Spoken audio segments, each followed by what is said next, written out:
کہ اس میں سے ایک لڑکے نے مجھے کہا کہ یا عمے، میرے چاچا، این ابی جہل، ابی جہل کہاں؟ تو میں نے کہا ماں بھی کبھی ابی جہل، بیٹا تمہیں ابی جہل سے کیا؟ اس نے کہا کہ یا امی لقد سمعت انہ آذى رسول اللہ صلی اللہ علیہ وسلم، خدا کی قسم ہے میں نے سنا ہے وہ میرے بدری کا دشمن اور میرے نبی کو اس نے بڑی تکلیف ہے، اور آج میں فیصلہ کر کے آیا ہوں اپنے گھر سے کہ میں یا دنیا میں زندہ رہوں گا یا ابی جہل۔ کہتے میں نے کہا اچھا ٹھیک ہے، جب نظر آئے گا میں تمہیں بتا دوں گا۔ کہتے ابھی اس نے بات ختم کی، دائیں میں نے کہا امی فین ابی جہل، ابی جہل کدھر ہے؟ میں نے کہا بیٹا کیا بات ہے؟ انہوں نے کہا بس آج ہمارا فیصلہ۔ تو کہتے ہیں تھوڑی دیر کے بعد جب میں نے نظر ڈالی تو ابی جہل کا شجرۃ فی الغابۃ، کہ جیسے ایک درختوں کے جھنڈ کے اندر کھڑا ہو نا درمیان میں، ایسے وہ کھڑا تھا اور ہر طرف سے اس کو گھیرا ہوا تھا، کیونکہ وہ ان کا بڑا تھا، سردار تھا ان کا۔ اور اس وقت جنگ کا اصل سبب بھی ابی جہل تھا، ورنہ باقی تو سب نے فیصلہ کر دیا تھا کہ ہم جنگ لڑنا نہیں چاہتے۔ بنو ہاشم نے، بنی عبد المطلب نے، بنو عباس نے، سب نے کہا کہ بھئی جب قافلہ ہمارا خیریت سے چلا گیا ہے تو ہم کیوں جنگ لڑیں، لیکن ابی جہل نے کہا کہ نہیں جنگ لڑنی۔ آج ہی تو ہمیں موقع ملا ہے کہ 313 مسلمان ہمارے سامنے ہیں، مدینہ منورہ بہت دور ہے، ان کو کمک بھی پیچھے سے نہیں آ سکتی، اور ہمارے ساتھ 1000 کا لشکر، ایک ہی دفعہ مٹا دیں گے، بات ختم ہو جائے گی۔ تو حضرت عبد الرحمن بن عوف فرماتے ہیں فرأیتہ کالشجرۃ فی الغابۃ، میں نے دیکھا کہ جیسے ایک درختوں کے جھنڈ میں ایک درخت کھڑا ہونا ایسے سامنے کھڑا تھا، تو میں نے اس کو اشارہ کیا، اس کو اشارہ کیا، اس کو دیکھ رہے ہیں، اس ایک آدمی کھڑا ہے جس کے بال سفید ہیں اور داڑھی بھی سفید ہے، وہ داڑھی شڑی رکھتے تھے جیسے آج کل یہودی بھی رکھتے ہیں، یہودیوں کی بڑی بڑی داڑھی، یہ تو خیر مسلمانوں کو بوجھ لگتا ہے، باقی ہر مذہب والے رکھتے ہیں، ان کے فیشن میں بھی فرق نہیں آتا، ان کے جدید یعنی فیشن میں، اور دیکھ رہے ہیں یہودیوں سے زیادہ دولت تو کسی کے پاس نہیں، اور وہ بڑے یعنی فیشن میں بھی آگے ہیں، لیکن ان کے فیشن میں، ان کے معیار میں، ان کے اطوار میں، عادات میں، ان کے لوگوں کے سامنے وہ توہین نہیں سمجھتے داڑھی۔ ایک مسلمان ہے جو بیچارہ ایک تو اس کا بوجھ نہیں برداشت کر سکتا، اور دوسرا اس کو اچھی نہیں لگتی، تیسرا فیشن کے خلاف داڑھی ہو تو کہتے ہیں عجیب سا لگتا ہے نا، آدمی کارٹون لگتا ہے، بیوی ڈر جائے، بچے ڈر جائیں رات کو گھر میں۔ انا للہ و انا الیہ راجعون، اس کے علاوہ آدمی کچھ نہیں کر سکتا۔ حالانکہ یہ سب ڈاکٹر بیٹھے ہیں، ان سے آپ تحقیق کر سکتے ہیں ماشاءاللہ کہ جو داڑھی نہ ہو نا تو وہ بندہ مرد ہی نہیں ہوتا۔ آپ نے کبھی خسرے کی داڑھی دیکھی؟ یہ حرم میں کھڑے ہیں طواف میں، خادم کعبہ، ان کی داڑھی ہوتی ہے؟ عورت کی داڑھی ہوتی ہے؟ کیوں نہیں ہوتی؟ حالانکہ یہ تو علامت ہے رجولیت کی داڑھی، چلو تم داڑھی سنت سمجھ کے نہ رکھو، مرد بند کے لیے تو رکھو نا۔ اب میاں بیوی کٹھے سے دونوں کی داڑھی رہو، کیا پتہ لگے بیوی کون ہے شوہر کون ہے؟ کوئی فیصلہ ہو سکتا ہے؟ یعنی صرف ان کا چہرہ کھلا ہوا ہو، باقی سب لحاف ہو، تو آدمی ایمان سے کہیں کہ کیسا فیصلہ کر سکتا ہے کہ ان میں شی کون ہے اور ہی کون ہے؟ آپ کے پاس کوئی فیصلے کا انداز ہو تو ہو، بہرحال ایک عام دیکھنے والا آدمی تو نہیں کر سکتا، کیونکہ اچھا باقی رہ گیا تھا کہ عورتوں کے بال بڑے ہوتے تھے، اس سے کچھ وہ پہچانی، اب وہ بھی کٹ گئے، اس سے بھی وہ نہیں پہچانی جا سکتی، وہ بھی تو بردو کی طرح ہو گئے۔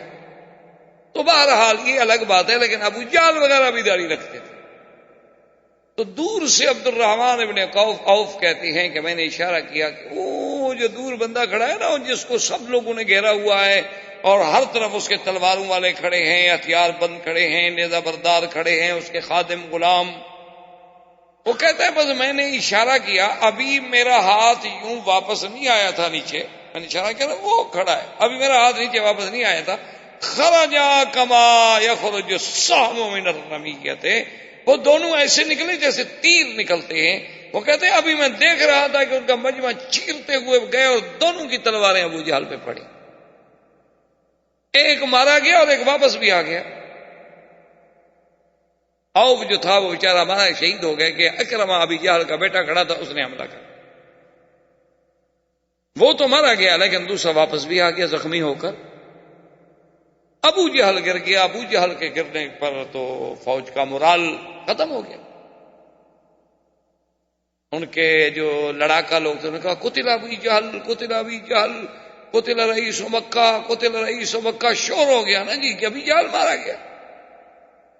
اب لوگ جو ہیں جناب افراتفری میں ایسے پریشان ہیں کہ ایک اعرابی ہے، ایک بدو ہے، اس کا کوئی جنگ شنگ سے تعلق نہیں تھا، نہ مسلمانوں سے نہ مکے والوں سے، وہ ویسے کہیں سے گزر رہا تھا، اس نے دیکھا کہ آپس میں جنگ بنی ہوئی ہے تو وہ ایک پہاڑی پہ ساتھ چڑھ کے اونچی جگہ پہ بیٹھ گیا کہ چلو دیکھیں تو صحیح جنگ کیسی ہوتی ہے، ہاں دیکھیں تو صحیح کیسے لڑائی ہوتی ہے۔ اچھا یہ تو قاعدہ تھا نا کہ اگر آپ جنگ میں نہیں ہیں تو آپ کو کوئی نقصان نہیں پہنچا، کیونکہ نہ آپ ادھر سے ہیں نہ ادھر سے، آپ تو علیحدہ بیٹھے ہوئے ہیں، آپ سے کیوں کوئی تعارض کرے۔ وہ بیٹھا ہے آرام سے اور کہتا ہے واللہ ما رأیت عجبا، کہتا ہے عجیب بات، میں نے تو زندگی میں ایسا عجیب واقعہ نہیں دیکھا کہ فروق النساء، مکے والے ایسے بھاگ رہے تھے جیسے عورتیں بھاگتی ہیں پیٹ دے کر، کیا ہو گیا ان کو؟ سامنے مجھے تھوڑے سے آدمی نظر آ رہے ہیں، ادھر بہت آدمی ہیں، اور اس کے بعد بھاگ رہے ہیں۔ کہتا ہے بھاگنا تو عورت کا کام ہے، مرد تھوڑا میدان سے بھاگتا ہے، یہ کون کیا ہو گیا؟ تو ابھی اسی اثنا میں اب جب ان میں اللہ نے ہراس، خوف اور مسلمانوں کا رعب طاری کر دیا کہ اب بھاگنے لگے، تو اب تو پھر مسلمانوں نے ان کو تلواروں کی باڑ پہ رکھ لیا، انہوں نے کہا کہاں بھاگتے ہو؟ اور شجاعت کا عالم دیکھیں، ایک صحابی ہے جس کی عمر 17 سال، بعض کہتے ہیں یہی معاذ تھا، معاذ اور معوذ جن نے ابو جہل کو مارا، تو اس کا ایک بازو جو تھا اس کو تلوار لگی اور بازو کٹ گیا، لیکن آخری حصہ جلد کا جو تھا وہ اس کے ساتھ تھا، وہ پورا نہیں کٹا تھا، وہ بازو لڑک رہا ہے اور وہ دوسرے ہاتھ سے لڑ رہا ہے۔ بازو کی تکلیف نے جب اس کو پریشان کر دیا تو بیٹھ گیا، بیٹھ کے اپنے بازو پر پاؤں رکھا، کھڑے ہو کے توڑ ڈالا اس نے۔ ایسے آپریشن کرتے ہوئے آپ نے دیکھے کبھی؟ کیا ہے اسلام، ایمان؟ دیکھا نہیں آپ نے 1400 سال گزر گئے، طالبان کے پلے میں کیا ہے؟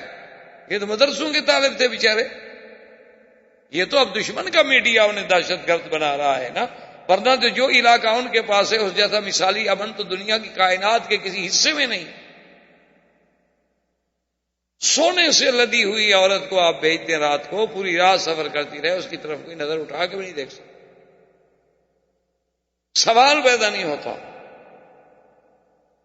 یہ تو چونکہ یہودی میڈیا ہے، سارا ان کے پاس جدید الیکٹرانک ٹیکنالوجی ہے، وہ بیچارے مسلمان ہیں، آپ نے دیکھا ہوگا کبھی ٹی وی میں دیکھا، داڑیاں رکھی ہیں بیچاروں نے اور چادریں کندھوں پہ پڑی ہوئی ہیں، اور جناب کوئی پتہ نہیں، کبھی نہ لڑے، نہ کبھی ٹریننگ لی، نہ فوج، نہ ان کے پاس تجربہ، اور سامنے کون تھے؟ جنرل عبد المالک جیسے فوج کے لوگ، جنرل دوستم عبد المالک، بڑے بڑے جنگجو لوگ جنہوں نے باقاعدہ رشیا سے ٹریننگیں لی، اور باقاعدہ منظم فوج کے منظم اور باقاعدہ جرنیل،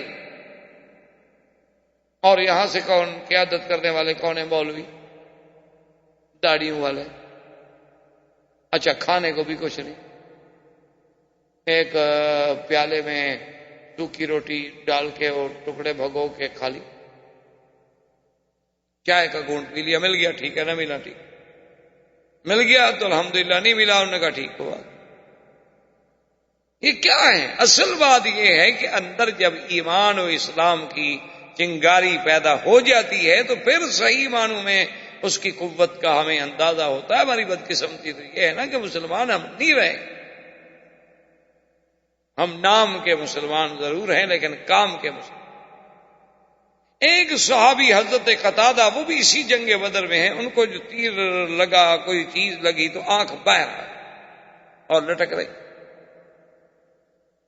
اللہ معاف کرے، آنکھ کتنی نازک چیز ہے، کتنا انسان کے لیے باعث تکلیف ہے۔ اب شدت درد نے جب ان کو پریشان کر دیا تو ان نے ساتھیوں سے کہا بھی کیا دیکھ رہے ہو؟ میں تڑپ رہا ہوں اور تم دیکھ رہے ہو، بھی تلوار سے کاٹ دو۔ پھینک دو باہر، یہ لٹک رہی ہے اس لیے مجھے زیادہ تکلیف ہو رہی ہے۔ تو ایک صحابی نے کہا، اس نے کہا کہ نہیں، ہم یہ نہیں کرتے، ہم ایسا کرتے ہیں کہ پہلے حضور پاک کی خدمت میں لے جاتے ہیں، ان سے پوچھتے ہیں حضور کیا مشورہ دیتے ہیں کہ کاٹ دیں، کیا کریں، پٹی باندھیں، کیا؟ حضور کی خدمت میں لے گیا، فرمایا ادنو منی یا قتادہ، قتادہ میرے قریب ہو جاؤ۔ اور قتادہ کہتے ہیں آپ نے اپنے ہاتھ پر میرا وہ رکھا ڈیلا اور میری آنکھ پر رکھ کے بس یوں کر دیا، اور اس کے بعد کہتا ہے خدا کی قسم ہے آج تک پتہ نہیں چلتا یہ آنکھ زخمی ہوئی تھی کہ یہ زخمی ہوئی تھی۔ کہتا ہے کوئی آج تک فیصلہ نہیں کر سکا پھر کہ میری وہ کون سی آنکھ تھی کہ جو جنگ میں باہر آئی تھی، حضور پاک کے ہاتھ لگنے سے بات ہی ختم۔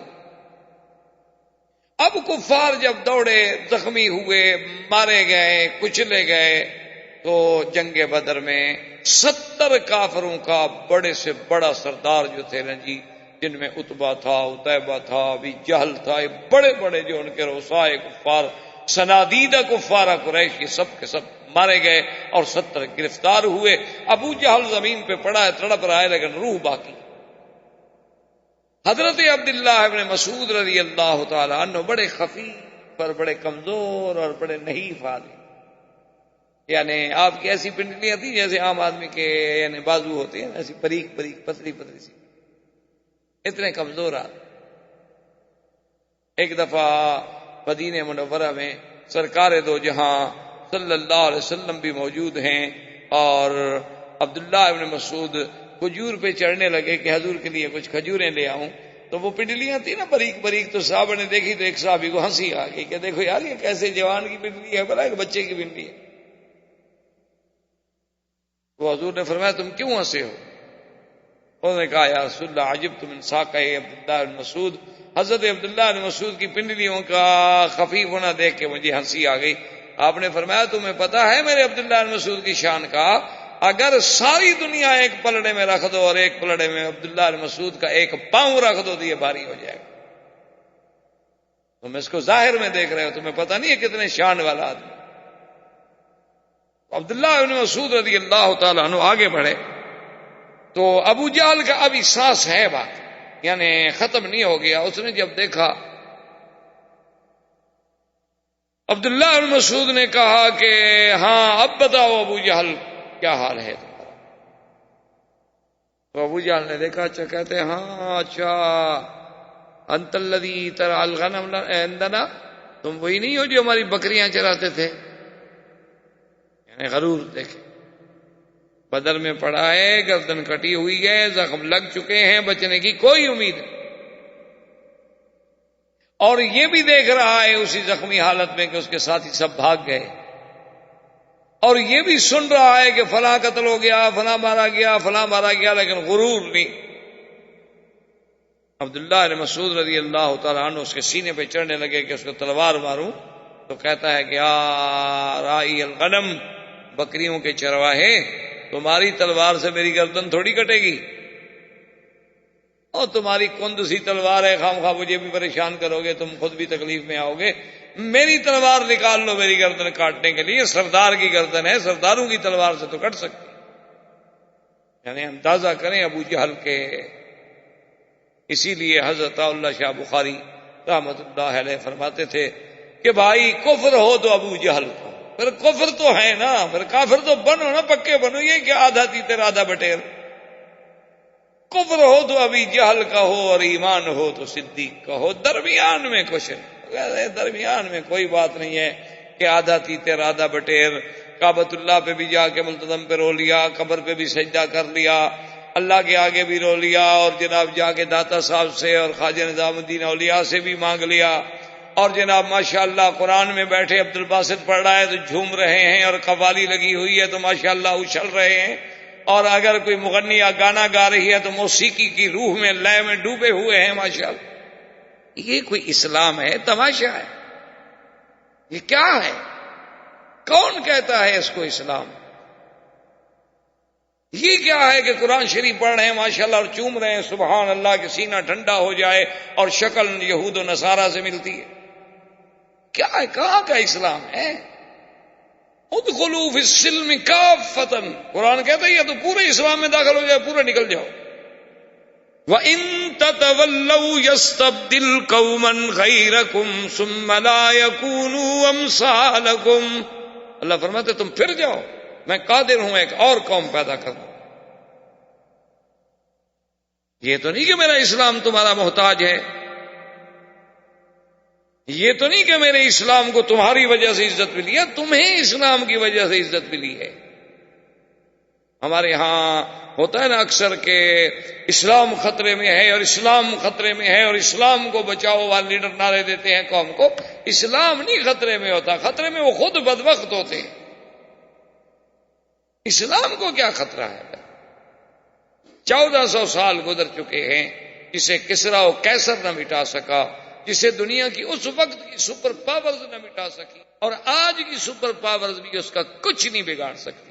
یعنی آپ دیکھ لیں گے انشاءاللہ کہ 10 سال کے بعد ان کا بھرم کھل جائے گا اور اسلام وہیں ابھرے گا. جہاں وہ مٹا رہے ہیں نا، اسلام ان کے اندر سے ابھرے گا. آپ دیکھ لیں، وہ وقت دور نہیں ہے. جن سٹیٹس میں ہم نے کبھی 2 مسجدیں نہیں دیکھی تھی، اب 2,000 مساجد. جن سٹیٹس میں قرآن پڑھنے کے لیے، تراویح سننے کے لیے مسلمان مکہ شریف سے قاری منگواتے تھے، اب ان کے مدرسوں سے لوگ جاتے ہیں دوسرے ملکوں میں قرآن سنانے کے لیے. یعنی آپ اندازہ کریں، آپ حیران ہو. یعنی وہ لوگ قرآن تراویح پڑھانے والا ان کے پاس کوئی نہیں، قاری ان کے پاس کوئی نہیں. ہانگ کانگ میں ابھی میں تھا، بتا رہے تھے کہ کئی سال تو ایسا ہوتا تھا کہ مسلمانوں کے لیے تراویح پڑھانے والا کوئی نہیں ہوتا تھا. مسئلہ بن جاتا تھا جن کو صرف قرآن کی 10 سورتیں یاد ہیں، وہ بھی ہمارے سارے کام میں 3 یا 4 آدمی تھے. اور اب ماشاءاللہ کولون کی مسجد سے 30 حفاظ جو ہیں نا، وہ مختلف مقامات میں بھیجے جاتے ہیں رمضان میں تراویح پڑھانے کے لیے. اور ان کے بعد حافظ باقی ہوتے ہیں، مانگنے والوں کی مانگ ختم ہو جاتی ہے. تو یہ اسلام جو ہے نا، یہ یاد رکھیں، یہ تو آئے گا، اور ہمارے آقا کا فرمان حق ہے، وہ کبھی تبدیل نہیں ہو سکتا. حضور نے فرمایا ایک وقت آئے گا ادخلہ اللہ، اللہ پاک اس دین اسلام کو داخل کریں گے، فی بیت مدر و شعر و وبر بعز عزیز و بذل ذلیل، کہ کوئی گھر تو گھر، خیمہ بھی باقی نہیں رہے گا جہاں اسلام داخل، چاہے اللہ اس کو قوت سے داخل کر. اس لیے آپ دیکھیں گے بڑے بڑے لوگ اسلام میں. اگلے دن میں دیکھ رہا تھا، پڑھ رہا تھا، جو پہلے جارج بش وغیرہ کو گزرا ہے، یا اور کوئی پتہ نہیں پریزیڈنٹ گزرے ہیں ان کے امریکہ کے، اس کا پوتا مسلمان ہو گیا. بڑے بڑے راہب، بڑے بڑے پادری، بڑی بڑی راہبہ عورتیں اسلام لے آئے. کیونکہ جب وہ اسلام کی سچائیوں کو دیکھتے ہیں، جب وہ اسلام کے حقائق پر غور کرتے ہیں، تو ان کو ماننا پڑتا ہے کہ بھی آخر 1400 سال پہلے یہ خبر حضور پاک کو کس نے دی. اس لیے یاد رکھیں کہ اسلام تو آئے گا. تو لیکن کفر یہ ہے کہ چلو کافر ہے، دشمن ہے، اور اسی لیے حضور نے فرمایا تھا کہ ابو جہل جو ہے فرعون هذه الامہ، میری امت کا فرعون ہے. اور ساتھ یہ فرمایا تھا کہ فرعونی اشد من فرعون موسیٰ، میرا فرعون جو ہے ابھی جہل، وہ تو موسیٰ علیہ السلام کے فرعون سے بھی شدید ہے. اس کو تو پانی میں ایک غوطہ لگانا کہا آمنت برب موسیٰ و ہارون، اور اس بدبخت کی گردن کٹی ہوئی ہے، آخری رگیں جڑی ہوئی ہیں، اور اس وقت بھی کہہ رہا ہے کہ جی تلوار میری نکالو اور گردن میری ذرا نیچے سے کاٹو، اوپر سے نہ کاٹو. کیوں جی؟ انہوں نے کہا سرداروں کی گردنیں بڑی ہوتی ہیں نا، چھوٹی گردن والے سردار تھوڑے ہوتے ہیں، تو نیچے سے کاٹنا تاکہ پتہ لگے کہ کوئی سردار کی گردن. اور اس کے بعد کہتا ہے کہ حل فوق رجل قتلتم ہو، کہ یار مجھے بڑے گھور گھور کے دیکھ رہے ہو، ایک بندہ ہی مر گیا نا، کیا ہو گیا؟ جنگ میں مرتے نہیں رہتے، میں مر گیا تو کیا ہو گیا؟ حل فتح تم مکہ کو، مکہ فتح ہو گیا ہے. ایک جنگ تھی، جنگ میں لوگ مرتے ہیں، میں مر گیا تو کیا ہو گیا؟ کون سی بڑی بہادری کی بات؟ تو عبداللہ بن مسعود نے خیر تلوار ماری، گردن اتار دی. اب عبداللہ بن مسعود سے تو اس بدبخت کا کتے کا سر نہ کھینچا اٹھایا جائے، کیسے اٹھایا؟ کمزور آدمی، اور وہ تو بڑا بدبخت، اتنا بڑا سر تھا اس کا. تو انہوں نے پھر بالوں سے پکڑا اور گھسیٹا، اور انہوں نے کہا اور تو حل کوئی. گھسیٹنا شروع کیا، اب وہ مٹی میں رگڑ رہا ہے، مٹی بھی لگ رہی ہے. حضور کے سامنے آ کے پھینکا، حضور نے دیکھا، حضور کیسے پہچانے؟ سارے تو مٹی لگی ہے، خون لگا ہوا تھا، خون میں مٹی لگ گئی. آپ نے فرمایا حضرت نے کہا کہ ابھی جہل وسجد رسول اللہ شکرا، حضور اللہ کے شکر میں سجدے میں گر گئے. یا اللہ تیرا کتنا شکر ہے کہ آج یہ راس کفر، آج یہ کفر کا سب سے بڑا سردار اس حالت میں حضور سرکار دو جہاں صلی اللہ علیہ وسلم. اور جنگ بدر میں کہ حضرت عبداللہ ابن مسعود رضی اللہ تعالی عنہ جیسے کمزور آدمی، حضرت عباس اس وقت مسلمان نہیں ہوئے تھے، عم رسول اللہ حضور کے چچا ہیں، عبد المطلب کے بیٹے. عباس اتنا بڑا کڑیل جوان قریشی، تو پھر بڑے لوگ تھے، بڑی ان کے یعنی اللہ نے ان کو قد، قامت، قوت، طاقت، وجاہت، ایسے تو نہیں اللہ نے قریش کو چنا کہ اس میں نبی پیدا کرے، کوئی وجہ تو تھی نا. اور بھی تو دنیا میں قبیلے بڑے تھے نا. تو اب ان کو گرفتار کر کے لا رہے ہیں اور مسلمان دیکھ رہے ہیں، حیران ہو رہے ہیں کہ عباس جیسا آدمی تو عبداللہ بن مسعود کو کندھے پہ اٹھا کے بھاگ جائے، یہ کیسے اس کو گرفتار کر کے قیدی بنا کے لا رہے؟ وہ چپ کر کے آ رہے، بولتا بھی نہیں، بھاگتا بھی نہیں. جب وہ آ گئے تو مسلمان نے پوچھا کہ عبداللہ مسعود تم بڑے بہادر ہو گئے بھائی، یہ اتنے بڑے جنگجو آدمی عباس عبد المطلب کا بیٹا ہے اور تم اس کو لے آئے. اور اس سے کہنے لگے یار تمہیں کیا ہو گیا، آخر تم بھاگے بھی نہیں، مقابلہ بھی نہیں کیا. اس نے کہا جب اس نے میرا ہاتھ پکڑا نا، معلوم یہ ہوتا تھا کہ میرا ہاتھ ٹوٹ جائے، اتنی قوت تھی اس میں. فقالوا ذالکم الملائکہ، انہوں نے کہا ہاں. پھر عبداللہ بن مسعود کا ہاتھ نہیں، پھر فرشتے کا ہاتھ، ظاہر عبداللہ بن مسعود. حضور صلی اللہ علیہ وعلی آلہ واصحابہ وسلم نے حکم دیا کہ ایک سوار بھیجا جائے جو مدینہ منورہ میں جا کر خبر کرے کہ اللہ نے مسلمانوں کو فتح دی. کفار قریش بھاگے، انہوں نے بھی ایک آدمی اس کا نام ہے سامان تھا، اس کے ذمہ لگایا ابھی تم جلدی سے پہنچو مکے میں، اطلاع کرو کہ ہمارے ساتھ یہ ہو گیا.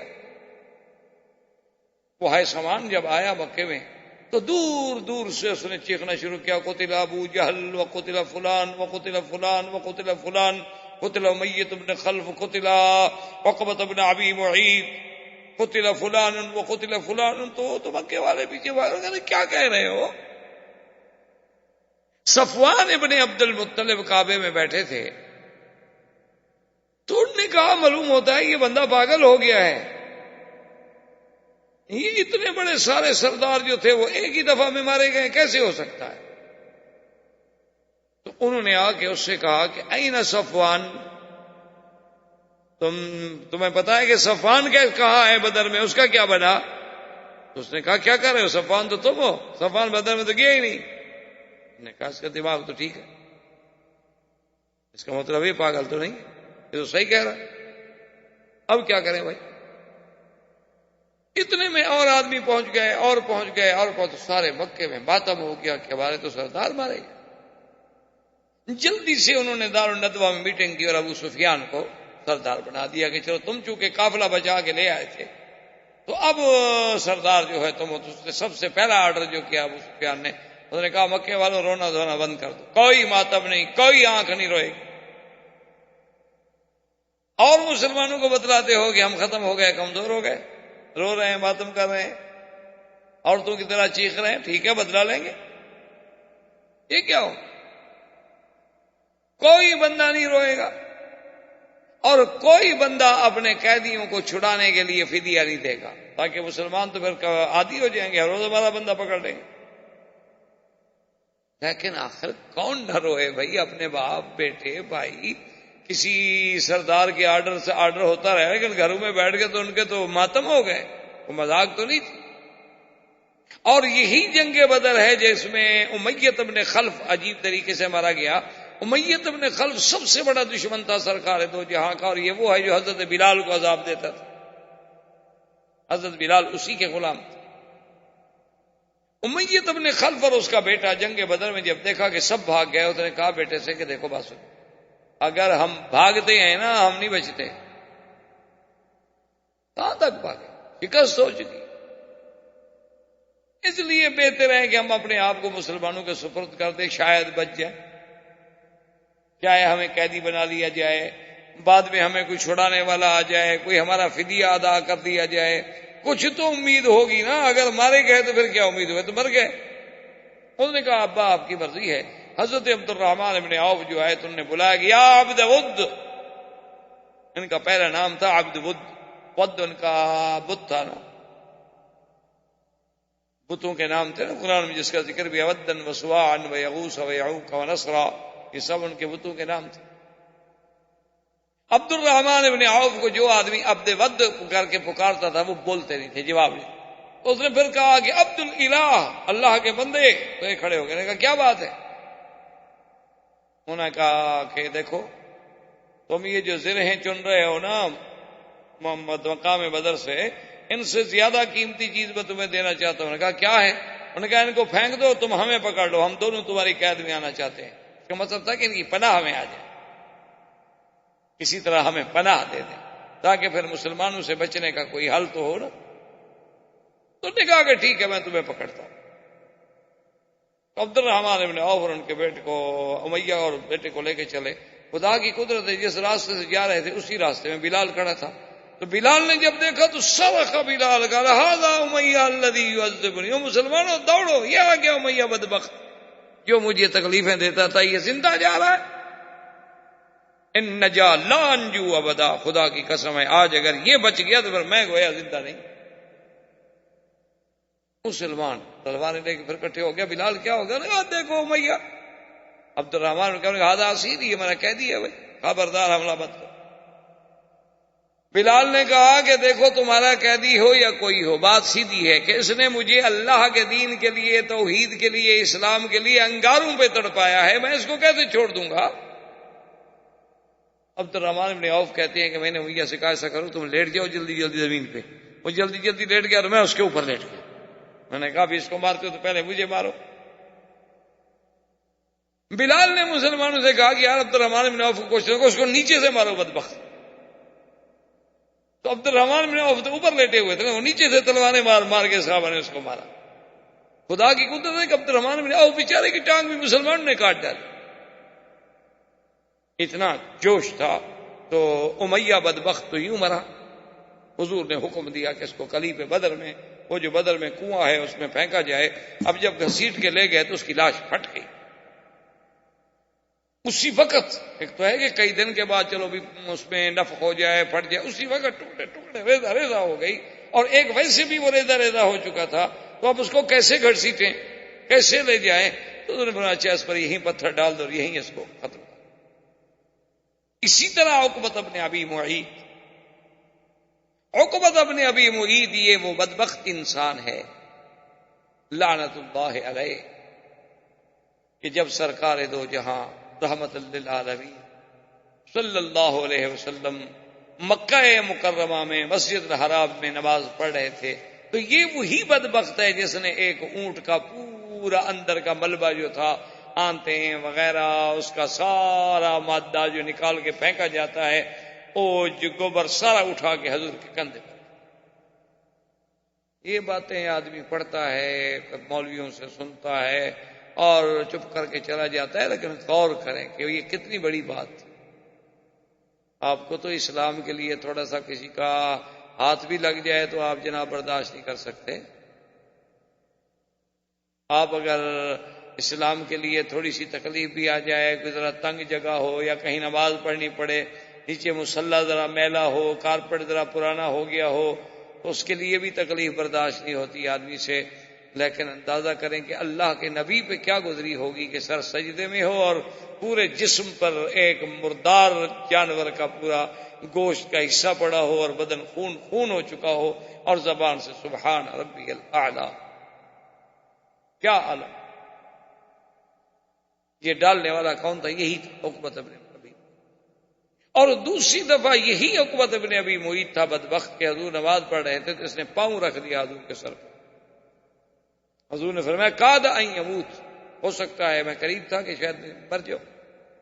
سانس رک گئی، اوپر پاؤں رکھ کے ظالم کھڑا ہو گیا، بڑا اپنا 6-7 فٹ کا لمبا چڑنگا بلا دیو ہیکل انسان، تو جب یہ سامنے آیا حضور نے فرمایا ھذا عدو اللہ، یہ اللہ کا دشمن ہے، اس کو معافی نہیں۔ تو یہ دو آدمی ہیں جو پکڑے جانے کے بعد بغیر لڑائی کے قتل کر دیے گئے، ایک عقبۃ بن ابی معیط اور ایک نضر بن الحارث اور امیۃ بن خلف، اور باقی سب کو حضور نے فرمایا کہ جو مر گئے ان کو پکڑو اور گھسیٹو اور کنویں میں پھینک دو، کنویں میں ڈالو، سب کو کنویں میں ڈال دیا۔ حضور صلی اللہ علیہ وسلم نے اسی میدان جنگ میں عجیب عجیب واقعات پیدا ہوئے۔ ایک صحابی نے کہا کہ یا رسول اللہ، میں تو حیران کہ میں نے ایک کافر کو تلوار ماری تو میری تلوار ابھی اس کی گردن کے قریب ہی نہیں پہنچی اور اس کا سر اڑ گیا۔ حضور نے فرمایا تمہیں پتہ نہیں ہے کہ اللہ کے فرشتے جو ہیں وہ آج بدر میں لڑ رہے ہیں، جو اللہ نے وعدہ فرمایا تھا کہ إذ تقول للمؤمنين ألن يكفيكم أن يمدكم ربكم ب3,000 من الملائكة منزلين بلى إن تصبروا وتتقوا ويأتوكم من فورهم۔ اللہ نے فرمایا اگر تم صبر کرو، اللہ تبارک و تعالیٰ کا تقوی اختیار کرو، اللہ پاک مدد بھیجیں گے، یمددکم ب5,000 من الملائکۃ مسومین۔ اللہ نے فرمایا 5,000 فرشتہ آسمانوں سے، اور فرماتی ہیں فرشتے ہم نے کیوں بھیجے، ورنہ فرشتہ تو ایک ہی کافی تھا نا۔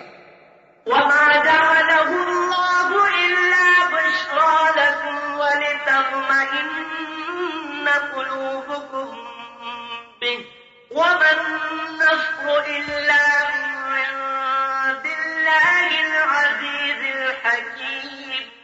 اللہ نے فرمایا کہ ہم نے جو فرشتے اتارے ہیں صرف تمہیں خوشخبری دینے کے لیے، تمہارے دلوں کی تسکین کے لیے، ورنہ مدد تو میرے ہاتھ میں ہے، میں جس کو چاہوں مدد دوں۔ فرشتوں کی کیا ضرورت ہے، اللہ چاہے بغیر فرشتوں کی مدد کر دے۔ ہم نے کیوں اتارے تھے؟ تاکہ تمہیں طاقت ملے، تمہیں قوت ملے، تمہارا تسکین قلب ہو جائے، تمہاری اعانت ہو جائے، ورنہ اصل مدد تو میرے ہاتھ۔ وَمَن نَّصْرُ إِلَّا مِن عِندِ اللَّهِ، اور نہیں آتی مدد مگر اللہ تبارک و تعالیٰ کی طرف سے، وہ جس کو چاہیں اس کی مدد فرما دیں، وہ چاہیں تو ابابیلوں سے ہاتھیوں کو بروا ڈالیں، وہ چاہیں تو ہوا سے قوم عاد جیسی گرانڈیل قوم بڑی قوت والی طاقت والی کو فنا کر ڈالیں، اس کی مرضی۔ عاد اتنے بڑے، آپ کو پتا ہے کہ عاد قوم جو تھی اتنی بڑے بہادر، اتنے بڑے قوت والے لوگ تھے کہ ایک پتھر جو ہم میں سے 60 اور 70 آدمی نہ اٹھا سکے وہ اکیلا اٹھا لے۔ لیکن اللہ نے جب عذاب بھیجا تو کوئی فوج نہیں بھیجی، فرشتے نہیں بھیجے۔ وَأَمَّا عَادٌ فَأُهْلِكُوا بِرِيحٍ صَرْصَرٍ عَاتِيَةٍ سَخَّرَهَا عَلَيْهِمْ 7 لَيَالٍ و8 أَيَّامٍ حُسُومًا فَتَرَى الْقَوْمَ فِيهَا سَرْعَىٰ كَأَنَّهُمْ أَعْجَازُ نَخْلٍ خَاوِيَةٍ۔ اللہ فرماتے ہیں کہ جب ہم نے قوم عاد کو ہلاک کیا، جب ہم نے قوم عاد کو ہلاک کیا تو ہم نے ہوا بھیجی، اور ہوا بھی 7 رات اور 8 دن متواتر چلتی رہی، اور ایسے اٹھا اٹھا کے پٹخ دیا کہ دیکھنے والا دیکھے تو معلوم ہو جیسے کھجوروں کے پورے جسد پڑے ہوئے ہیں۔ فرمایا کہ دیکھو ان میں کوئی بچا، کوئی میرے عذاب سے بھاگ سکا، اللہ چاہے تو ہوا بھیج کے مدد کر دے۔ اللہ اکبر، اللہ تبارک و تعالی رحمت فرمائے۔ بارہ لوگ بھی عجیب ہوتے ہیں اسی واقعے سے۔ آج کل ہمارے لوگ ہیں نا، بعض جو آپ کو پتا ہے، بعض لوگ کہتے ہیں نا کہ منگل بدھ میں سفر نہ کریں، یہ ہو جائے گا وہ ہو جائے گا، انہوں نے انہی چیزوں سے نکالا ہے۔ انہوں نے کہا کہ قوم عاد پہ جب عذاب آیا، قرآن کہتے ہیں ایام نحسات، یہ نحوست والے دن تھے، تو کہتے ہیں کہ بدھ کے دن سے عذاب شروع ہوا اور بدھ کو ختم ہوا، اسی لیے بدھ کے دن جو ہے سفر نہ کیا۔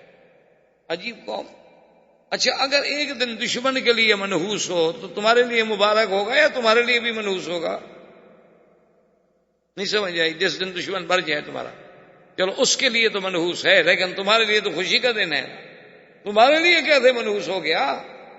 منحوس تو ان کے لیے تھا جن پر اللہ کا قہر ٹوٹا، تمہارے لیے تو خوشی کا دن تھا، تم ان کی تقلید کر کے ان کی برادری بن رہے ہو کہ بھی ان کو بدھ والے دن پریشانی ہوئی تو ہم بھی بدھ سفر نہ کریں۔ یہ کیا عقل ہے یار؟ اللہ کے دن ہیں، یاد رکھو، ایک دن میں کسی کے گھر میں بچہ پیدا ہوتا ہے، کسی کے گھر میں موت ہو جاتی ہے، کسی کے گھر میں خوشی ہوتی ہے، کسی کے گھر میں غمی ہوتی ہے، یہ تو اللہ کا نظام ہے، یہ تو آپ نہیں کہہ سکتے۔ تو اس لیے اب آپ جناب اندازہ کریں کہ جنگ بدر میں یعنی ایسے ایسے عجیب عجیب واقعات آئے کہ اللہ تبارک و تعالی نے فرشتے بھیجے اور حضور قریب بدر پہ آئے۔ آپ نے فرمایا یا فلان هل وجدتم ما وعد ربكم حقا، کیا مکے والوں اللہ کا وعدہ سچا ہو گیا کہ نہیں؟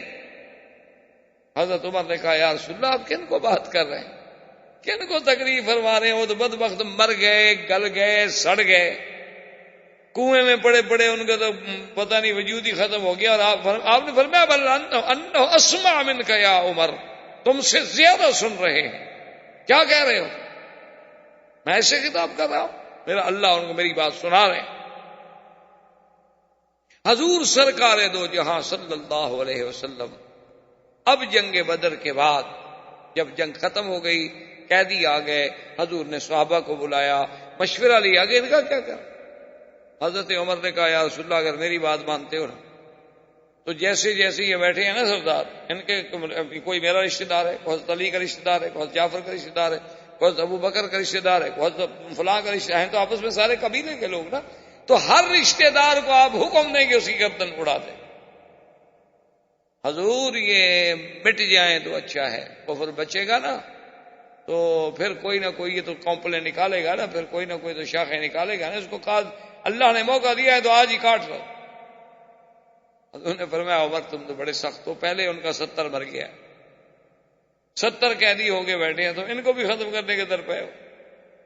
آپ نے فرمایا ابو بکر تمہاری کیا رائے ہے؟ اس نے کہا حضور بات یہ ہے کہ اگر آپ مہربانی کر دیں، چلو یہ کچھ فدیہ بھی دے دیں، مسلمانوں کی مدد بھی ہو جائے اور ان کو رہا کر دیں تو ٹھیک ہے۔ آپ نے فرمایا اچھا ابو بکر تمہاری رائے مجھے قبول ہے، تو ان کو حکم دیا کہ ان کو فدیہ دو اور چھڑاؤ بس۔ اب سب کے فدیے آنے لگے تو ان میں ایک قیدی جو ہیں وہ ابو العاص ہیں، جو زوج ہیں زینب، بی بی زینب کے خاوند جو تھے ابو العاص ہی حضور کے داماد تھے، وہ بھی قید ہیں اور ان کے پاس فدیے کا مال بھیجنے کے لیے کوئی چیز نہیں ہے، تو ان کی بیوی نے، بی بی زینب نے، حضور کی بیٹی نے اپنے گلے کا ہار اور کچھ چیزیں اور ادھر ادھر سے کچھ چیزیں اکٹھی کر کے فوراً بندہ بدر بھیجا کہ فدیہ دے کر میرے شوہر کو چھڑائے۔ جب وہ فدیہ لے کے پہنچے اور وہ ہار سامنے آیا تو حضور نے ہار جب دیکھا تو یہ ہار اصل میں بی بی خدیجہ کا ہار تھا جو انہوں نے اپنی بیٹی کو شادی کے وقت میں دیا تھا، تو حضور کو وہ ہار یاد آیا تو بی بی خدیجہ یاد آ گئی، فبکا رسول اللہ سے، حضور رونے لگے۔ حضور نے فرمایا میرے صحابہ اگر چاہو تو اس قیدی کو بغیر فدیے کے چھوڑ کہ میری بیٹی کے پاس یہی ہار اس کی کل قیمت، اگر چاہو تم راضی ہو، چونکہ یہ معاملہ مسلمانوں کا ہے، میں حکم نہیں دے سکتا۔ صحابہ نے کہا حضور آپ چاہیں تو سب کو چھوڑ دیں، ایک بات آپ چاہیں حضور تو سب کو چھوڑ دیں، ہم آپ کی بیٹی کا ہار لیں گے۔ تو حضور پاک نے اس کو رہا کر دیا۔ اچھا خدا کی شان دیکھو، وہ بھی تو قریشی تھا، وہ مکے میں آ گیا، حضور صلی اللہ علیہ وسلم کی قید سے واپس پہنچ گیا، چھوٹ گیا، اس وقت اسلام نہیں لے آیا، بعد میں اسلام لایا کہ میں قیدی بن کے اسلام قبول نہیں کروں، اسلام قبول کروں گا تو جب آزاد اپنے منشے سے، اپنی خوشی سے۔ اور بی بی زینب کو بھیج دیا، بعد میں خود مسلمان ہو کے آ گیا، الحمدللہ اللہ نے اس کے اسلام کو قبول فرما لیا، اور حضور صلی اللہ علیہ وسلم کے اس فیصلے پر اللہ کی طرف سے ناراض کیا۔ اللہ نے حکم دیا، اور حدیث میں آتا ہے کہ حضرت عمر آئے، دیکھا کہ حضور بھی رو رہے ہیں اور ابو بکر بھی رو رہے ہیں، تو حضرت عمر نے سلام کیا اور کہا یا رسول اللہ ماذا یبکی، یا رسول اللہ حضور آپ کو کیا چیز رلا رہی ہے، مجھے بھی بتائیں۔ تاکہ میں بھی تو آپ کے غم میں شریک ہو جاؤں. آپ نے فرمایا عمر آج اللہ کا عذاب گویا کہ اتر کے اس درخت کے قریب آ گیا تھا. اگر وہ اترتا لما نجا منہا الا سعد و عمر، اس سے کوئی نہ بچتا مگر عمر اور سعد. اللہ نے تیرا فیصلہ قبول کر لیا کہ ان کافروں کو قتل کر دینا چاہیے تھا، فدیہ کیوں لیا؟ ما کان لنبی ان یکون له اسرا حتی یسخن فی الارض تریدون عرض الدنیا واللہ یرید الآخرہ واللہ عزیز حکیم. لولا کتاب من اللہ سبق لمسکم فیما اخذتم عذاب عظیم. اللہ نے فرمایا میرا مدنی یہ پیغمبر کی شان کو بات لائق نہیں کہ ہم دشمن قیدی بنا کے ان کے سامنے لائیں اور وہ چھوڑ دیں. کیوں؟ دنیا کی آپ کو زیادہ ضرورت تھی. اگر ہم فیصلہ نہ کر چکے ہوتے کہ آپ کی ہر غلطی معاف ہے تو آج ہم پکڑ لیتے، لیکن ہم پہلے فیصلہ کر چکے ہیں کہ ہم نے اپنے پیغمبر کی ہر چیز معاف کر دی ہے. پہلے بھی آدمی یغفر اللہ لک ما تقدم من ذنبک وما تأخر. حضور صلی اللہ علیہ وسلم کے صحابہ اصحاب بدر جبریل علیہ السلام اترے، انہوں نے کہا، سوال کیا کہ یا رسول اللہ یہ صحاب بدر کے بارے میں آپ نے فرمایا صحاب بدر جو ہیں تمام صحابہ سے افضل ہیں. جبریل نے کہا کہ ھاکذا فی السماء، یا رسول اللہ واقعی آسمانوں میں بھی یہی فیصلہ ہوا ہے کہ جو فرشتے بدر میں اترے تھے وہ سب فرشتوں سے افضل ہیں، اور جو بندے بدر میں آئے تھے وہ سب بندوں سے افضل ہیں.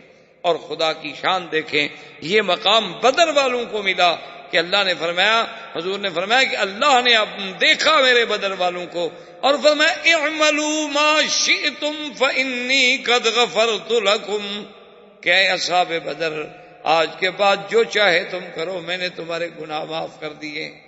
اتنی بڑی بشارت. اس کا مطلب یہ نہیں ہوتا کہ تم گناہ کرو، مانا یہ ہے کہ جب اتنا بڑا شان ملا ہے وہ تو اور زیادہ جھک جائیں گے، وہ تو اور زیادہ اطاعت کریں گے، اور زیادہ فرما برداری کریں گے، اور دوسرا پھر اللہ ان کو راستے سے ہٹنے نہیں دیں گے. وہ تو مقام بدر ہے. حضور صلی اللہ علیہ وسلم اور غنیمت کے ساتھ، کامیابی کے ساتھ، فتح کے ساتھ مدینہ منورہ میں تشریف لائے، اور پورے عالم میں اسلام کا رعب جو تھا وہ غزوہ بدر کی فتح کے بعد چھا گیا، غالب آ گیا. اب لوگ اسلام کو سوچنے لگے، سمجھنے لگے. تو یہ اول غزوۃ غزاها رسول اللہ صلی اللہ علیہ وسلم واللہ تعالی عالم وعلمہ ختم. برادران اسلام، واجب الاحترام بزرگوں، دوستوں، عزیز نوجوان، سرکار دو عالم رحمت دو جہاں صلی اللہ علیہ وسلم کی سیرت طیبہ کے دروس الحمدللہ متواتر چلے آ رہے ہیں کہ حضور صلی اللہ علیہ وسلم کی ابتدائے ولادت مبارک سے لے کر آپ کی ولادت، رضاعت، پھر آپ کا بچپن، پھر آپ کا دور شباب، پھر سرکار دو جہاں کا زمانہ بعثت، زمانہ بعثت میں پھر زمانہ دعوت، پھر دور انذار، پھر تعذیب مسلمین، پھر ہجرت مسلمین، پھر ہجرت سرکار دو جہاں صلی اللہ علیہ وسلم، اور ہجرت کے بعد سب سے بڑا عظیم معرکہ، سب سے بڑا عظیم غزوہ، اور سب سے پہلا اسلام کا غزوہ، غزوہ بدر کے بارے میں ہم نے الحمدللہ کافی حد تک اپنے علم کے مطابق باتیں کی ہیں اور سنی ہیں، اور تقریباً ہم اس مقام پہ پہنچے تھے کہ حضور کو اللہ نے بدر میں فتح عطا فرمائی. بدر میں جب اللہ نے فتح عطا فرما دی تو کافروں نے اس خبر کو مکہ مکرمہ بھیجنے کے لیے، ایک شخص تھا جس کا نام تھا ہیثمہ، اس کی ذمہ داری لگائی کہ تم مکے والوں کو خبر دو کہ بھی میدان بدر میں تو یہ ہوگی. کہ ہمارا 70 سردار مارا گیا ہے اور 70 قید ہو چکے. تو جب ہے سامان نے سرزمین مکہ میں آ کر یہ خبر دی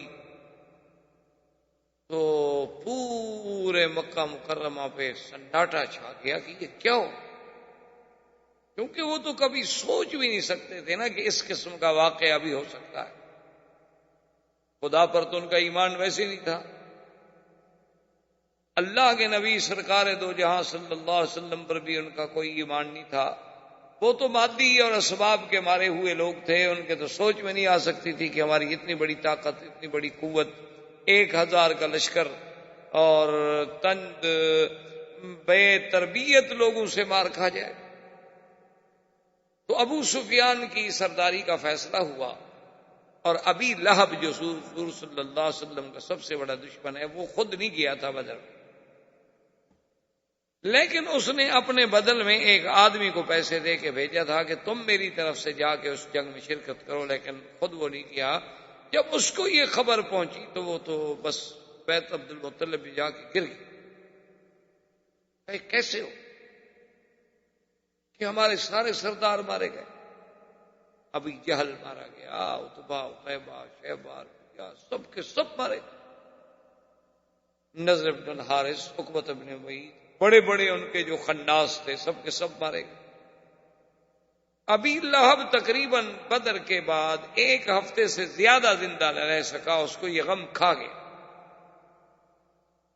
اور اسی غم میں وہ مر گیا.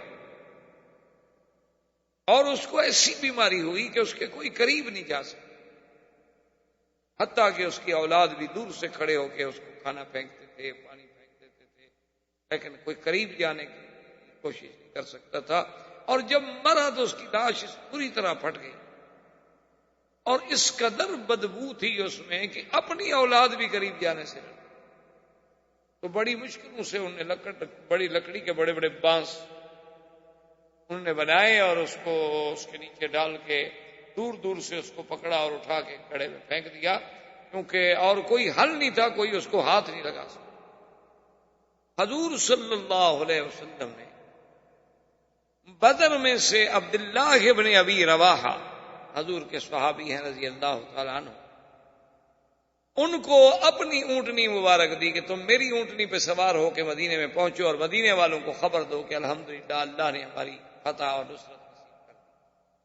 عبداللہ ابن ابی رواحہ نے بدر سے حضور کی اونٹنی پہ سفر کیا اور جب مدینے منورہ میں پہنچے تو خبر جو تھی وہ اس انداز میں دی کہ یا ایھا المؤمنون ابشروا، ایمان والو خوش ہو جاؤ، قتل ابی جہل، قتل نضر بن الحارث، قتل عقبۃ بن معیط، قتل امیہ بن خلف، فلاں مر گیا فلاں مر گیا. تو پورا مدینہ جمع ہو گیا کہ یہ کیا بات. اب یہودیوں کو بھی پتہ چلا کہ بھی یہ کیسے ہو. تو یہودی چونکہ دشمن ہیں اور بڑے مکار اور خداع قوم ہیں، انہوں نے فوراً بات کو الٹا اور پورے مدینہ منورہ میں یہ شور کر دیا کہ قتل محمد، محمد مصطفیٰ صلی اللہ علیہ وسلم شہید ہو. انہوں نے کہا تم کیا کہہ رہے ہو؟ عبداللہ ابن رواحہ کہہ رہا ہے کہ مسلمانوں کو اللہ نے فتح دی ہے اور کافر مارے گئے اور تم اس کے بالعکس کہہ رہے ہو. اس نے کہا دیکھا نہیں حضور کی اونٹنی ہے، حضور اگر زندہ ہوتے تو اپنی اونٹنی پہ تشریف لے آتے نا. تو حضور کی اونٹنی کا خالی آ جانا جو ہے دلیل ہے کہ سوار جو ہے وہ شہید ہو گیا. اب مسلمان ایک عجیب مخمصے میں پڑ گئے کہ کیا ہو، کیونکہ انہوں نے بات ایک ایسے انداز میں کی تھی دشمن نے کہ جو دلوں کو پریشانی کا ذریعہ تو بن سکتی تھی کہ بھی بات تو ٹھیک ہے، آخر حضور نے اپنی سواری کیوں، حضور کی اونٹنی کیوں بھیجی گئی.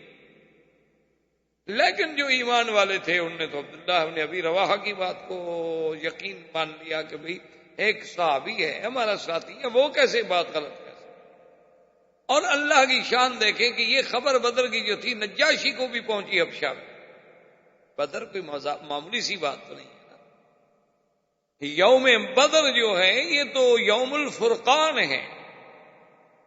یوم بدر جو ہے نصرت اور عزت اسلام کا سب سے بڑا معرکہ ہے.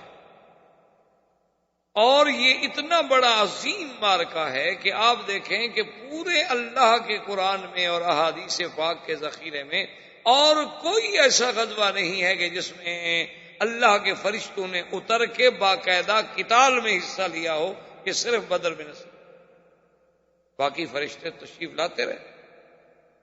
جنگ احد میں بھی فرشتے موجود تھے، جبریل موجود تھے، اور مقامات پر بھی فرشتے موجود تھے، لیکن فرشتوں نے باقاعدہ یعنی حضور کا سپاہی بن کر اسلام کی طرف سے ایک مجاہد کے کردار میں خود انہوں نے کافروں سے جنگ لڑی ہو، ایسا واقعہ۔ اور اسی لیے مسلمان کہتے ہیں کہ جب ہم کافروں کو دیکھتے تھے نا کہ ایک آدمی کو تلوار لگے، ٹھیک ہے اس کی گردن کٹ گئی یا زخمی ہو گیا، مر گیا، زخم لگنا الگ بات ہوتی ہے، کسی کا جل جانا جو ہے وہ الگ بات ہوتی ہے، لیکن صحابہ کہتے ہیں کہ ہم حیران ہوتے ہیں کہ کافر ہے، مرا پڑا ہے، تلوار لگی، بازو کٹ گیا، گردن کٹ گئی، لیکن اس جگہ جلی ہوئی بھی ہے، تو ہمیں سمجھ نہیں آتی کہ انہو قتل ولکنہ کیف ہو رہی، قتل تو ٹھیک ہے ہو گیا، لیکن یہ جلا تو نہیں تھا، آگ تو کوئی نہیں تھی۔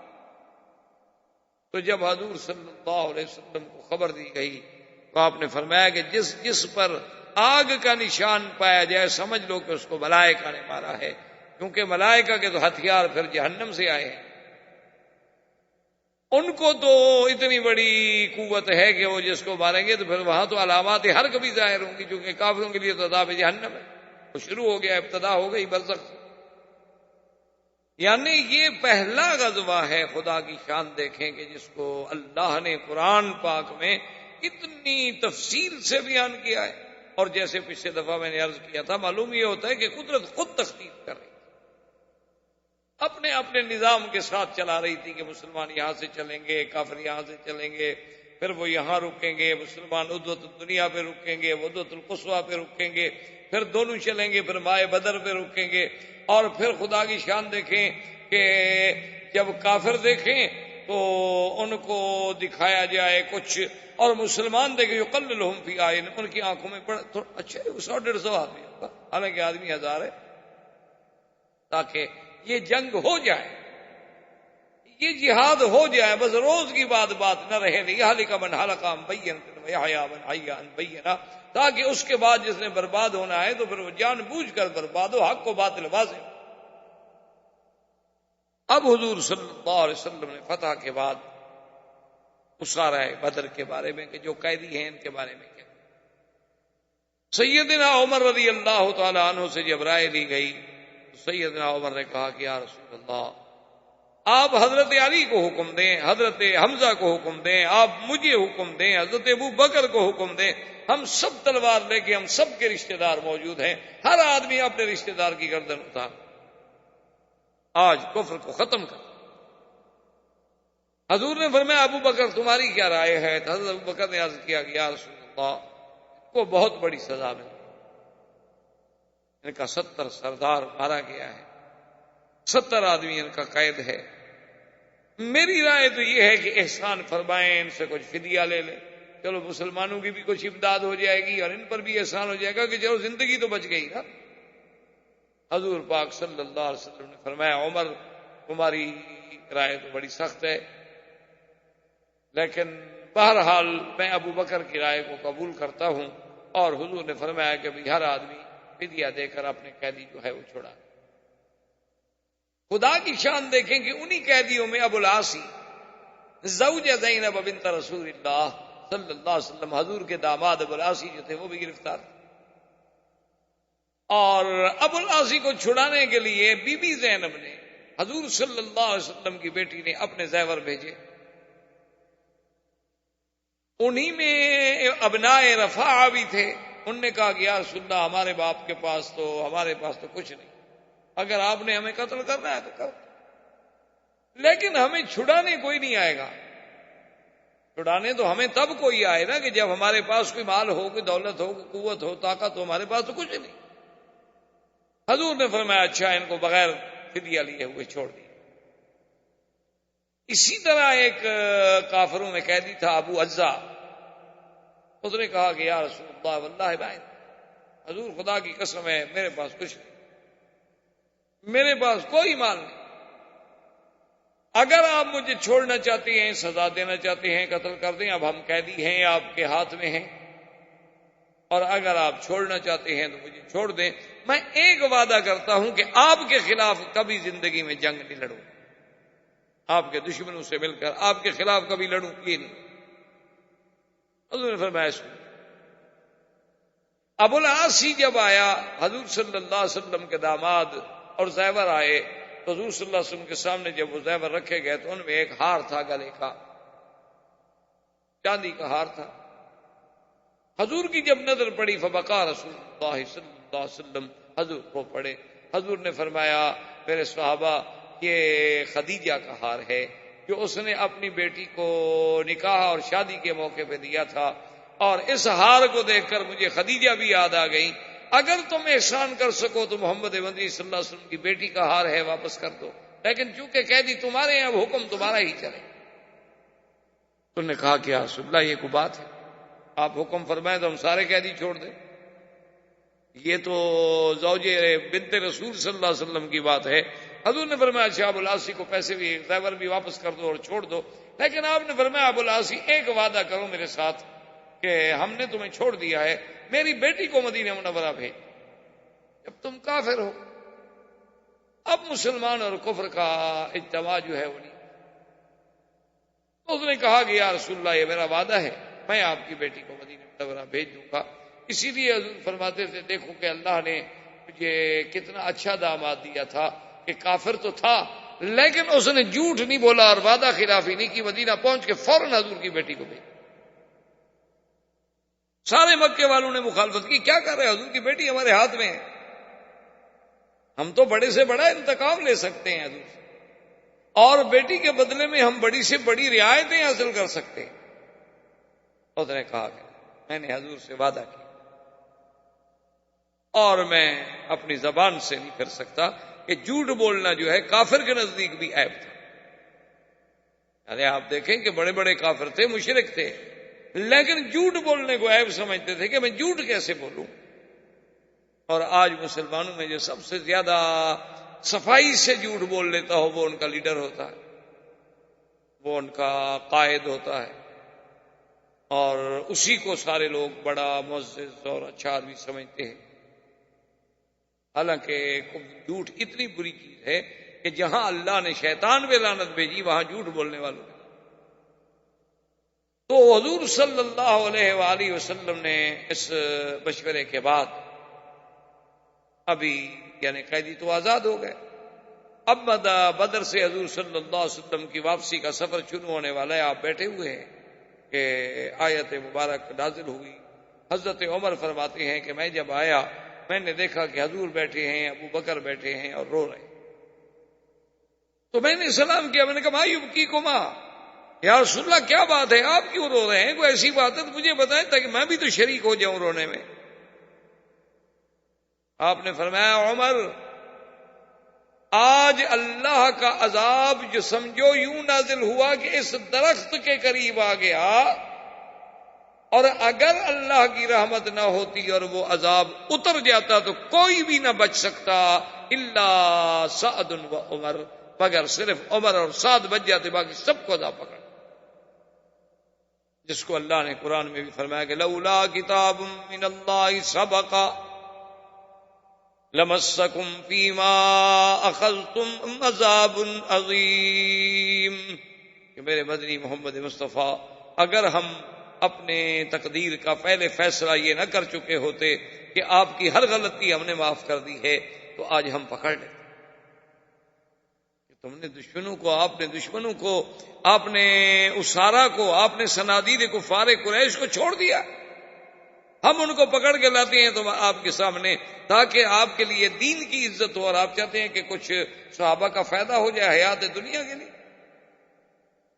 اتنا بڑا عتاب آیا، اور ساتھ اصحاب بدر کو اتنا بڑا مقام ملا کہ حضور نے فرمایا ان اللہ اطلع الی اہل بدر،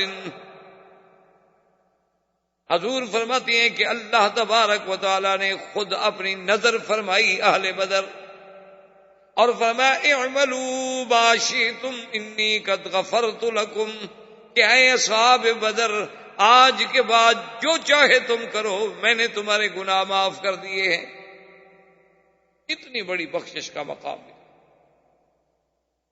یعنی آپ عظمت بدر کا اندازہ لگا کہ سیدہ عائشہ صدیقہ بنت صدیق رضی اللہ تعالی عنہا پہ جب تہمت لگائی گئی، اس سے بڑا گناہ کوئی ہو سکتا ہے کہ بی بی عائشہ پہ تہمت لگائی جائے؟ امہات المومنین پہ، زوجہ رسول محمد مصطفیٰ پہ، اور نعوذ باللہ نعوذ باللہ نعوذ باللہ تہمت بھی زنا کی۔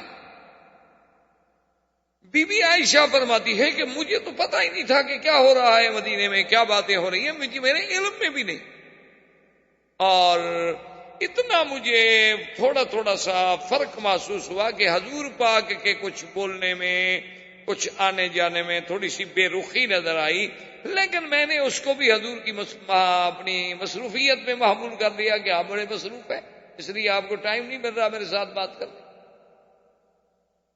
کہتی ہیں کہ ایک رات جب میں نکلی گھر سے، کیونکہ اہل مدینہ کی عورتیں اس وقت یہ گھروں میں حمام وغیرہ تو بنے نہیں تھے، لہذا اپنی ضروریات کے لیے عورتیں جو تھی شام کو اکٹھی ہو کے باہر دور چلی جاتی، جیسے ہمارے یہاں پہلے دیہاتوں میں بھی یہ بات ہو۔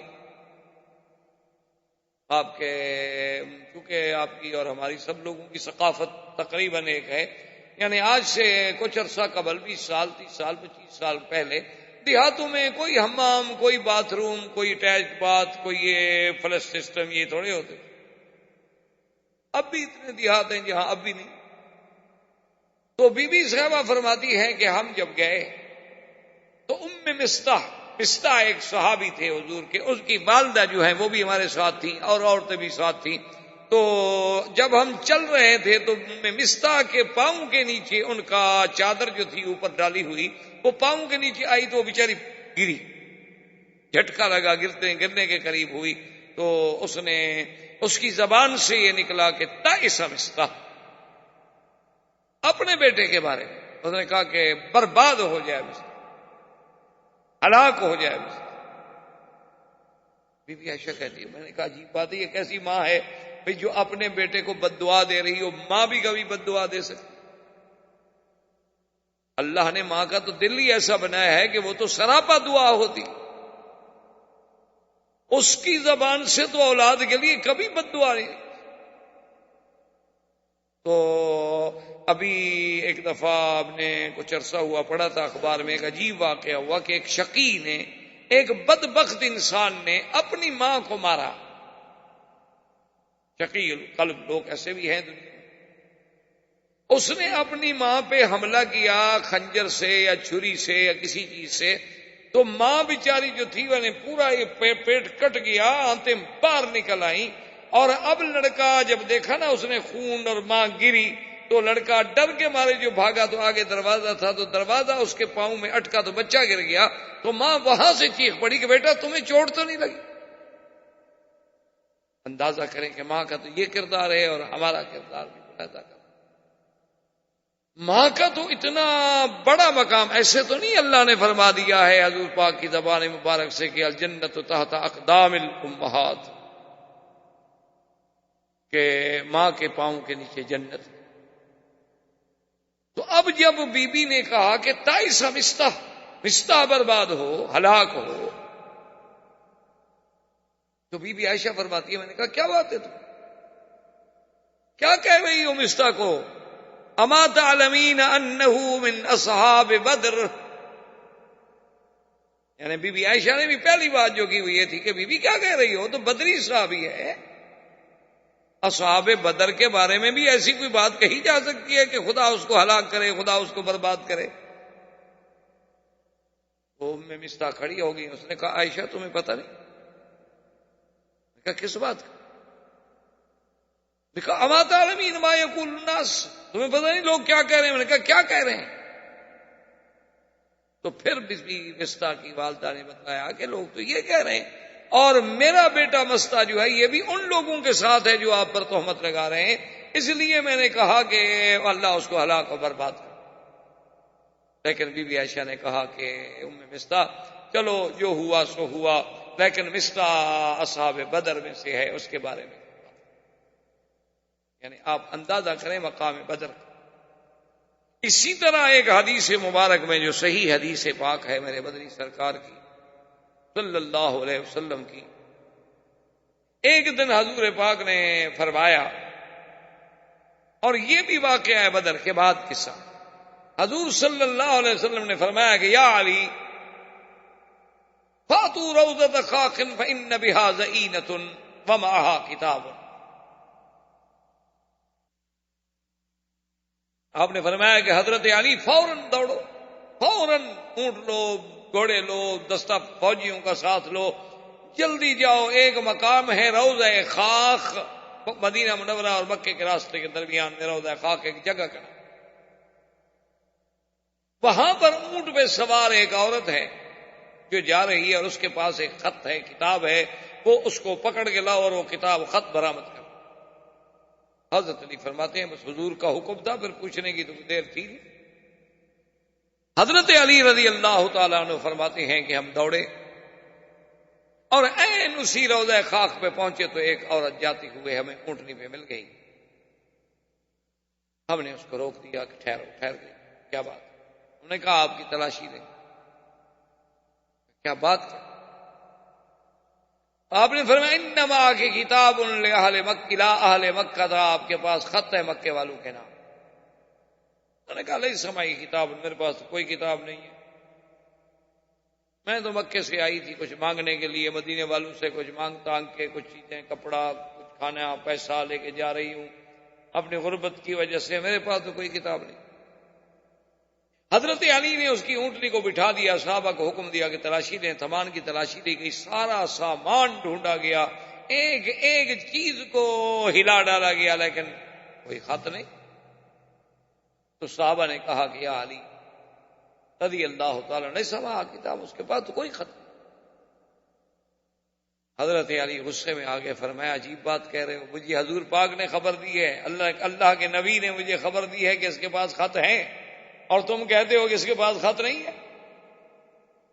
اللہ کے نبی کی بات کو چھوڑ کے میں تمہیں فرمایا آپ نے کہ یا امرا واللہ لأجردنکی، مجھے خدا کی قسم ہے میں تیرے کپڑے بھی اتار دوں گا، وَإِلَّا فَخْرُجِ الْكِتاب، نکالو خط کدھر ہے۔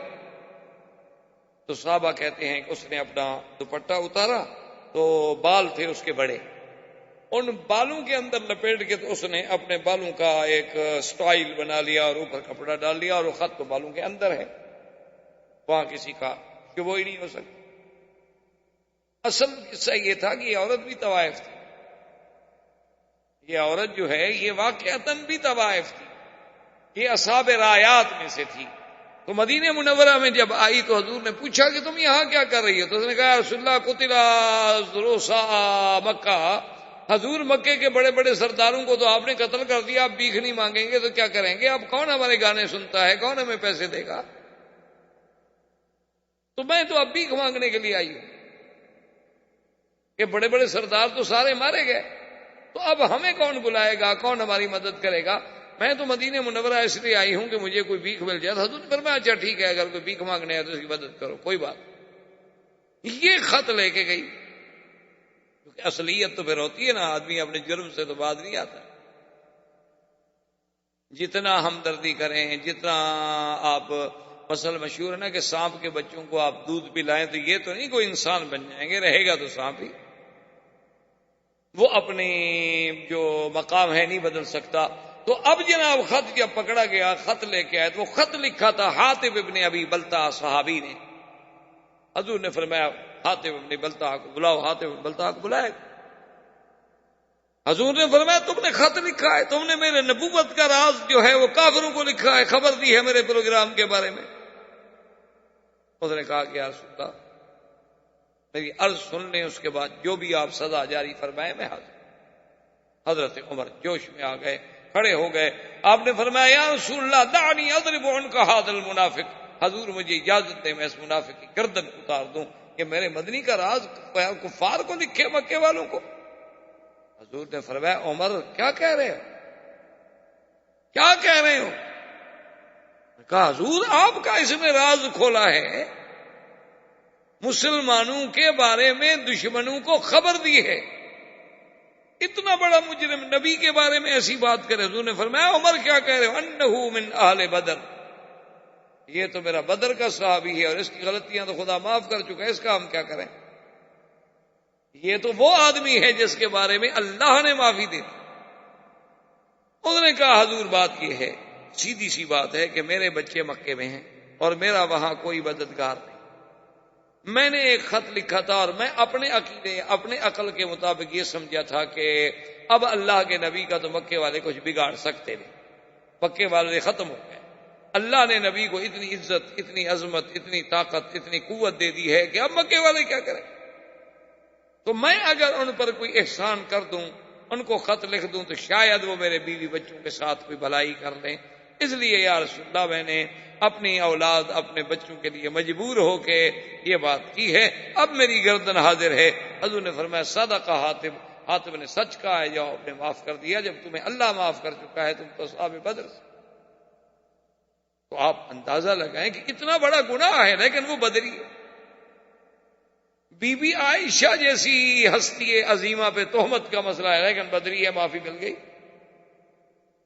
تو بدر کا مقام اتنا بڑا عظیم تھا کہ اللہ تبارک و تعالی نے ان کے حتیٰ کہ اپنا حضور نے صحابہ سے فرمایا کہ میرے اللہ کا فیصلہ ہے کہ اصحاب بدر جو ہیں وہ غیر بدرین سے افضل ہیں، یعنی باقی صحابہ سے افضل ہیں. تو جبریل نے عرض کیا کہ یا رسول اللہ کے فرشتوں نے بھی یہی فیصلہ کیا ہے آسمانوں میں کہ جو فرشتے بدر والے دن اترے ہیں وہ باقی فرشتوں سے افضل ہیں. آسمانوں پر بھی یہی فیصلہ ہوا جو آپ نے زمین پر کیا. حضور صلی اللہ علیہ وسلم سرکار دو جہاں اب مدینہ منورہ واپس تشریف لائے. ابو سفیان کا بیٹا بھی گرفتار تھا اس جنگ بدر میں. ابو سفیان کو جب کہا گیا کہ تمہارا بیٹا گرفتار ہے اور اس کی دیت کے فدیے کے لیے پیسے بھیجو، اس نے کہا کہ نہیں، میں تو اپنے بیٹے کو فدیہ دے کے نہیں چھوڑوں. اس نے کیا کیا کہ ایک آدمی مسلمانوں کا اتفاق سے عمرے پہ آیا ہوا تو بیچارہ عمرہ کر رہا تھا. ابو سفیان نے کہا اس کو پکڑ لو.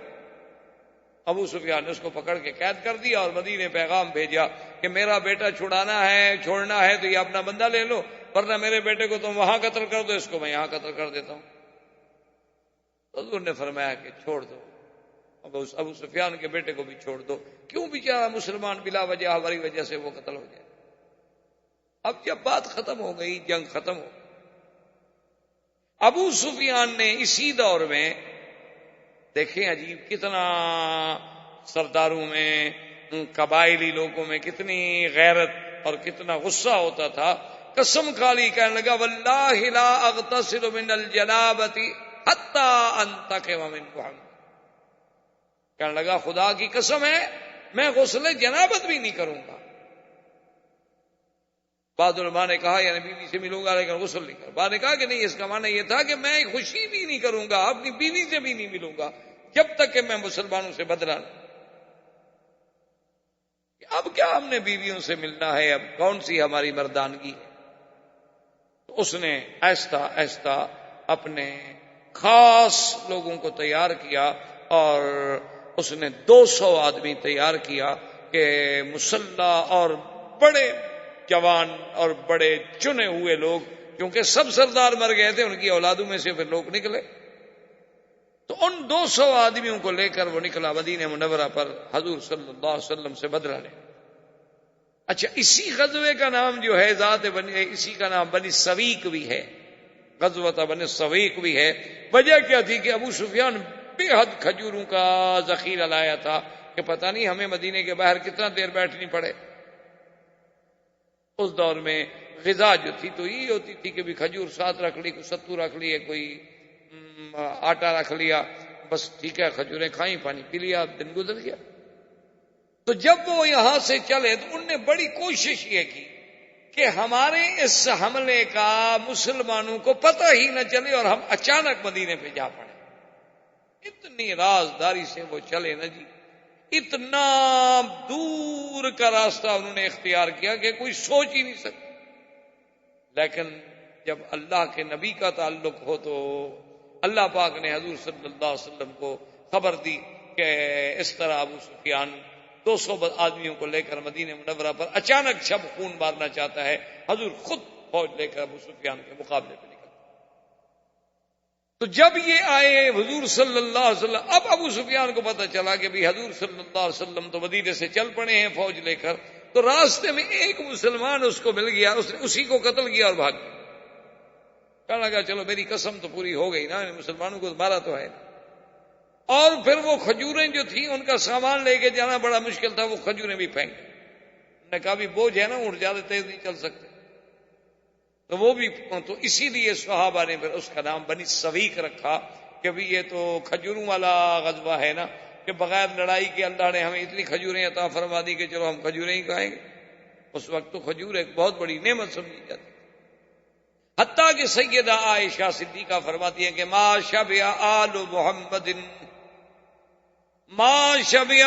محمد من تمر قط الا بعد فتح خیبر. بی بی عائشہ فرماتی ہیں خدا کی قسم ہے محمد مدنی کے بچوں نے پیٹ بھر کے کھجوریں بھی نہیں کھائیں جب تک کہ خیبر فتح نہیں ہو گیا. کہ پیٹ بھر کے ہمیں کھجوریں بھی نہیں ملتی.